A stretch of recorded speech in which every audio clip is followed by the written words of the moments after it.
Okay. Okay, by the end of December, the end of November, early December, I found that I was pregnant. I told him, off top, I don't want any children right now. I'm 32 and I don't want kids right now. And he went through like this emotional kind of thing.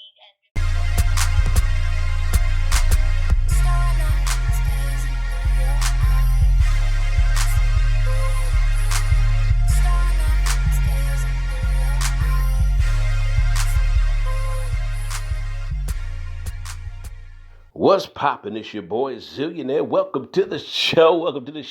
Well, DERRICK JAXN's his third mistress has come forth. She's a surgeon. Her name is Nikki. And she's pregnant. Yes, she's pregnant, and she tells it all. I tell you, this lying, cheating dog, the rabbit hole, y'all, goes deeper. I bet 100 more other females is about to come out. Let's listen to this woman expose this lying, cheating dog. Not only is he cheating on his wife, he is smashing other women without a condom, nutting up in them and getting them pregnant. Let's listen to this.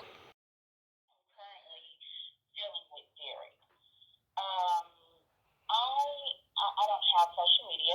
I don't follow bloggers on YouTube or anything. He reached out to me last night and said, if anyone contacts me for me to hang up and block them. He said all of this was because he got into, I guess, he was supposed to do an interview with a blogger and he declined the interview. And now this blogger is on a smear campaign. He never called out your name. He has blocked me on all social sites. When I say social like platform, I mean like YouTube. I've never been able to find any of his videos unless they are uploaded by a third party. The video with the wife, I did not see that until I got on my sister's YouTube and pulled up his channel. And that's when I was like, okay, he must have blocked me from YouTube or whatever. So he never explained the situation. I had to go and look at all of your videos, look at everything to find out what was going on. So I blocked him last night. He started to text me from a different phone number, and he just said, I need to speak with you. Allow me to explain this face to face with you. I'm not from Georgia, and so he knew that. So he knew that I wasn't going to be digging into his background or anything. But if he wouldn't have called me, I would have never known about none of this. Now you say, now the wife says that he's been straight and narrow for about 5 to 6 months, and that's when he first he just recently posted his wife on his social media this year. For the first time, people didn't even know he was married, and so when I kind of, you didn't know he was married? No. Okay, so walk me from the beginning. What month did you guys meet? We met October, 2 days before Halloween. Okay, of 2020. 2020. Yeah. This recent. Okay, and so what happened? Like, how did he approach you? Because this wasn't no DM situation. Normally, he's fucking his subscribers. So this is different. Yeah. He met you in person. I was walking into Lenox Mall. I guess that's the name of it. I'm not from this area. Walking into Lenox Mall, and I was texting, and I heard him say, "Excuse me, now." And when I turned around, he introduced himself as Z. He didn't say, hey, it's me, Derrick, whatever. He just said, hey, this is Z. And he was like, I seen you walking in, and, I think you're gorgeous, and I wanted to know, could I get your number, and, we talk and kind of build a friendship. And he was so polite. He was a gentleman, and I was like, sure. I gave him my phone number, and we began to talk. I can say probably I've never been to his house. I've never been to a penthouse or anything. He has always came to my home. If you look in all of his videos that he has uploaded, my front balcony is in the back of his video. Does it have the white arches? It's the white arches. Shut the fuck up. Those are recent. That's my home. Yes, that's my home. Me and him dealt with each other like it kind of moved fast. He would always come and visit me. He comes to the hospital quite frequently to see me on my lunch breaks and whenever I'm between surgeries. So you're a doctor. Yes.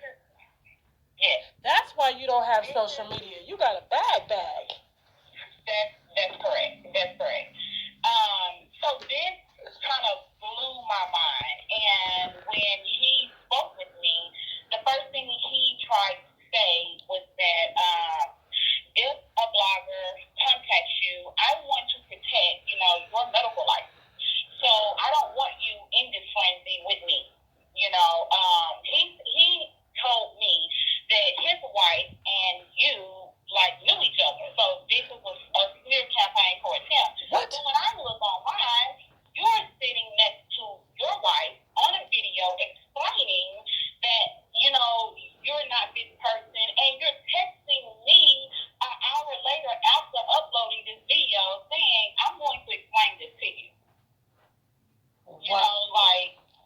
This is just, it's crazy. So, after I met him about a week later, he came to my home, and that's when we engaged, in sexual activity. When was this? The other day? No, this was when we first met. Okay. Okay, by the end of December, the end of November, early December, I found that I was pregnant. I told him, off top, I don't want any children right now. I'm 32 and I don't want kids right now. And he went through this emotional kind of thing as if he gave a fuck, but I'm pretty sure now that I'm looking, it was just an act, and he was just like, I don't want you to, terminate the pregnancy. I really want this. Let's talk, let me come over there. Let's sit down and talk. So he came to my home and we talked, and he said, well, have you set an appointment? I told him no. Well, about 2 days later, I had already had an appointment, and I called him and told him. And he said, well, can you push it off for about another week? And I said, why? He said, because I want to make sure that this is what I want to do. So I said, okay. I said, well, this is what I want to do. So it's really not about what you want to do. So he just kept on going through well, you don't have any children. I'm trying to build a relationship with you.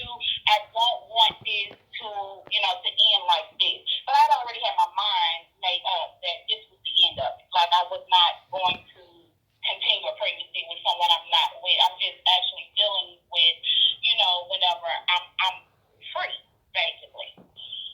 So I pushed the appointment off for another week. And every day it was just a sob story about, I really want this. My wife won't give me a divorce. I'm tired of this. I'm tired of her threatening to take, everything that I've worked for. And, everything was to vilify her. And you know how that goes when they do those stories. So I told him, I never knew that they were in the same home together because, to my knowledge, he was living with his cousin, and he was basically caught up in a legal battle with his wife, who was supposed to be in Arkansas. So I'm laughing at the lies. I am not laughing at you because, you were brought. I understand. Yeah, you were brought into some real bullshit. So when he reached out to me last night, his biggest fear was that I have cameras in my home, and I can prove that he was there, that, I can prove anything that needs to be proved. This is not just me just making up a bizarre story. So his whole thing was he was trying to get to my house last night to try to figure out my security system and where, what angles my cameras was pointing. So we looked, and he's passing by my house 4 or 5 times, slowing down, looking at my cameras. Oh, wow. So when I talked to him this morning, I told him, I said, listen, this is just too much. I'm like, I don't know what's going on with you, and why these, women are coming out to talk about you or whatever. Because he never, ever told me that he was dealing with other women. Like, all these videos that are online, I guess he felt like, okay, I blocked her from YouTube, so she won't be able to see nothing. All I did was get on, my sister's phone and type in his name and everything popped up. So I asked him about the video with his wife. I said, so what's going on with that video? And he said, I'm just trying to save face right now. He was like, it has nothing to do with me and her being together. We're not together. She only came over there so that we can do this video together. And that was, and I told him, he just kept saying, I need to talk to you face to face. I don't want to do the phone situation. So by that time, I had been blocked from McGee because I blocked him last night. But out of curiosity, I wanted to hear what he had to say. And what did he say? So I blocked him again. That was all that he said. Okay. I just need to talk to you face to face. He just kept saying, I need to speak with you face to face. I don't want to talk to you over the phone. I want to talk to you face to face. And I blocked his number. When I hung up with him this morning, I blocked him again. And he began to text me from another number. And he said, hey, did you block me? And that's when I just went off on him. I was like, you lied about everything. And everything that I said, he just kept going back to, let me talk to you face to face. Oh. If I were you, I wouldn't meet him in your home, though.